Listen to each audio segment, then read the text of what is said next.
Greetings, you Nessian horn beetles. I hope you're doing well. My name is Graham, and welcome to the Crack-A-Pack here on LRRMTG. Please consider subscribing to the channel. Today, we are looking at a pack of Theros Can't We All Just Get Beyond Death. This was sent to us through the mail by Natalie New. So thanks to you, Natalie New. And wow, that was barely sealed. Like, not like in a I think you've doctored the pack kind of way, this part of it was like not properly crimped together. Wow. All right. What a disappointing pack opening experience.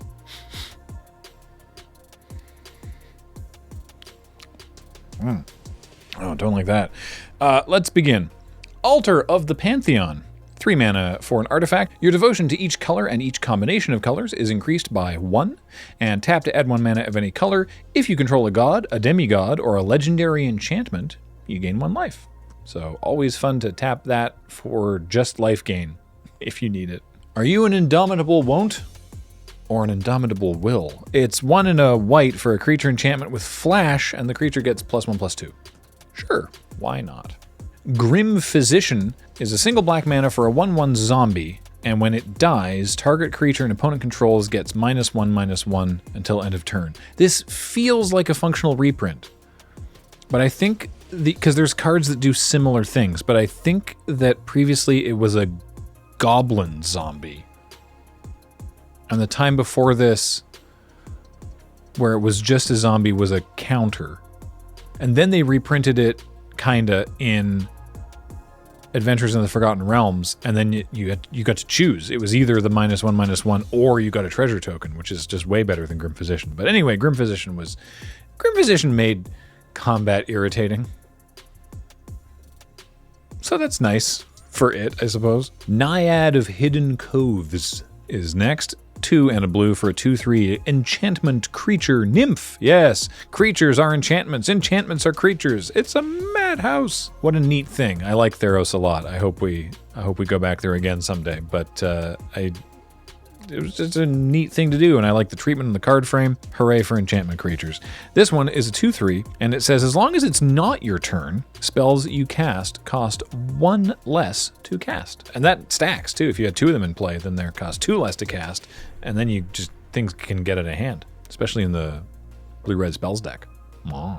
Nylea's Huntmaster is next. 3 and a green for a 4/3 Centaur Shaman. When Nylea's Huntmaster enters the battlefield, target creature you control gets +X/+O until end of turn, where X is your devotion to green. Fun to target things with trample with that effect, because then it just gets big and then you trample over.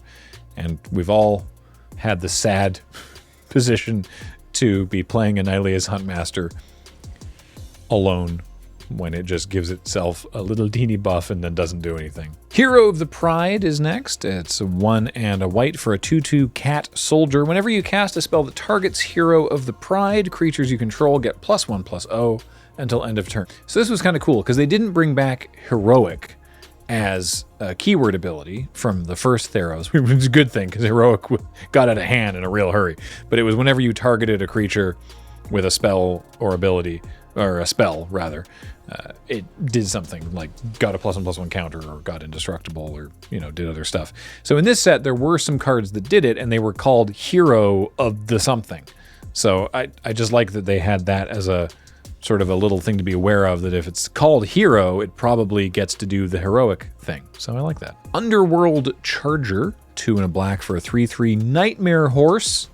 Can't block. I don't know why I was so excited about Nightmare Horse, but it can't block, and it has Escape. So for 4 and a black, exile 3 other cards from your graveyard. And what that does is it brings it back into play. Escape was a new mechanic for the set, where if this was in your graveyard, you could pay the cost, exile some number of other cards from your graveyard, and then put this back into play, which the flavor being that it was escaping from the underworld. And on Arena, they had it like breaking the chains. And then at some point, they took away the animation and the sound effect, and then they brought it back. Good, because it was cool. Also, Underworld Charger escapes with 2 +1/+1 counters on it. Like, what that means mechanically is that when you cast it with Escape, it gets 2+1/+1 counters. But I like the flavor idea that on its way out of the underworld, it's like, yo, I'm going to take these, and it escapes with these counters. It's bringing them back. But you can't turn around and look at the counters until you're out of the underworld. It's very important. So then it becomes a 5/5 that can't block, which was annoying. Brine Giant is a 5/6 giant for 7 mana, 6 in a blue. But wait, it costs 1 generic less to cast for each enchantment you control. Have you ever cast a Brine Giant for 1 blue mana? It feels ridiculous. Skophos War Leader is next. 4 and a red for a 4/5 Minotaur Warrior, and for 1 red and sacrifice another creature or enchantment. Skophos War Leader gets +1/+0 and Menace until end of turn. Menace. Yeah, alright. Honestly, just being a 4/5 made it like the most annoying part of it was just being big. Like, there weren't a lot. I know we just saw Brine Giant as well, but there weren't a lot of like truly large creatures, and they blocked pretty well. Attn Skirmisher is next. 1 and a green for a 2/1 human warrior with Constellation. So they did bring back Constellation, which is anytime an enchantment enters the battlefield under your control, including enchantment creatures, then it does something. In this case, whenever an enchantment enters the battlefield under your control, Attn Skirmisher gets +1/+1 until end of turn. So, not great. This card was not great, but that's fine. It was fine. Now this card. Quickly ramping up to the top of my first picks out of this pack. Timoret, Chosen from Death. Black for a 2-star legendary enchantment creature demigod. I think I've opened a pack of Theros Beyond Death on Crack-A-Pack before, and that was when I realized that it was chosen from death, not chosen by death, but I remembered this time. I'm also amused by the fact that legendary enchantment creature demigod doesn't quite fit on the type line properly, so they had to reduce the font size. These are the things that Graham notices. Timoret's toughness is equal to your devotion to black, so at minimum 2/2, but hopefully larger. And for 1 and a black, exile up to 2 target cards from graveyards. You gain 1 life for each creature exiled this way. So this was super relevant because you could clear escape creatures out of your opponent's graveyard. Yeah! Good times. Illyrios Enraptured. Based on the Legend of Narcissus, this is 2 and a blue for a 2/3 human. Illyrios enters the battlefield tapped. Illyrios doesn't untap during your untap step if you control a reflection. When Illyrios enters the battlefield, create a 3/2 blue reflection creature token. So you get the reflection, and then if the reflection dies, then Illyrios, I guess, like snaps out of it. It's like, whoa, oh, what, have I been just staring at myself all day? Yes, you have.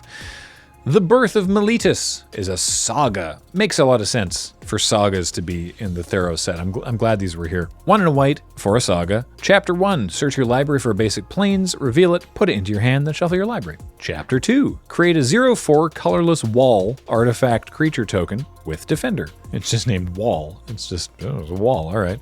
Chapter 3, you gain 2 life. As sagas go, not what we would call a banger.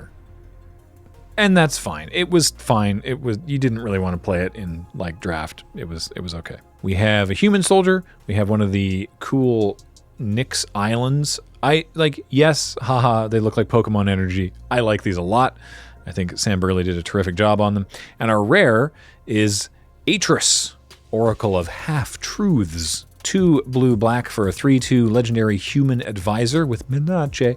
And when Atris enters the battlefield, target opponent looks at the top 3 cards of your library and separates them into a face-down pile and a face-up pile. Put 1 pile into your hand and the other into your graveyard. And I've had a lot of fun on Arena anyway, making Atris piles and tricking my opponent into picking the bad one. And it's the simple things. You need to be able to take simple pleasures of things in Magic. Even if you lose, you need to be enjoyed by... You need to take enjoyment from tricking your opponent into picking the pile that has basic land. You show them 2 face-up cards. It's like a decent spell and a basic land, and then a face-down card. And then they're like, but what's in the box? Could be anything. And then they take the 1 face-down card, and it's a different basic land, and then you just cackle to yourself at your computer alone.